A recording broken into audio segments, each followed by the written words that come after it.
My name's Alex, and this video is an introduction to vaulting. Vaulting is a movement skill that involves getting over a low obstacle without having to completely halt your momentum to scale it. In a vault, you typically use one or two hands and maybe a foot for support before passing your body over to the other side. This obstacle might be a large log that's blocking your path while you're going for a hike in the woods, or it could be a waist-height wall that you need to traverse while you're going for a run in the park. Now, if that realistically does not sound like the kind of situation you're going to be getting yourself into, even if you're in a cafeteria, sitting at a bench and having to swing your legs over the bench to face the table, that in itself is a vault. So learning a basic functional vault is not only attainable for everyone, but also practical for everyone in some shape or form. So whether you're trying to diversify your movement options and increase your practical performance while decreasing your risk of injury for fitness purposes, or if you're just trying to learn how to make navigation in the real world, in daily life, as effortless and efficient as possible, vaulting has some value for you. Vaulting is actually one of your innate human movement skills. And as a human being, its development is part of claiming your true nature. I hope that this video will give you a good introduction and some insight if you're already familiar with this skill. Let's get started. A great place to start with vaulting is the tripod transition.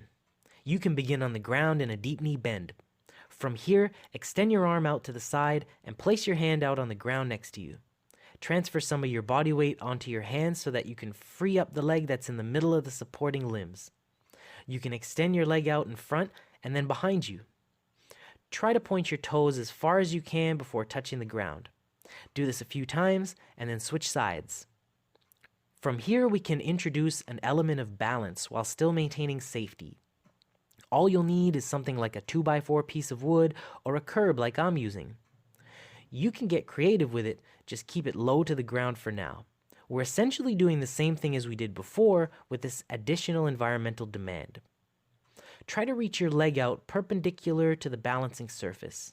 Make sure you always practice on both sides to avoid developing imbalances and dependencies.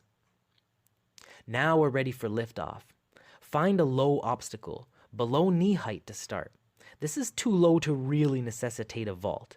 You could easily step or jump over this height. This will, however, get you used to the movement in a safer environment before trying it out on a height that might freak you out a little. You might want to find an obstacle about hip height at this point. Reach out with one hand and the contralateral foot to place them on the surface of support. From there, get your other foot off the ground, up and over your obstacle to touch down on the other side. Try to do this very slowly. You can use your free arm to counterbalance. That can help you as you try to land as quietly as possible. Keep your fingers and toes pointing forward, positioning the balls of your feet on the obstacle so that you have good traction and a strong lever to work with.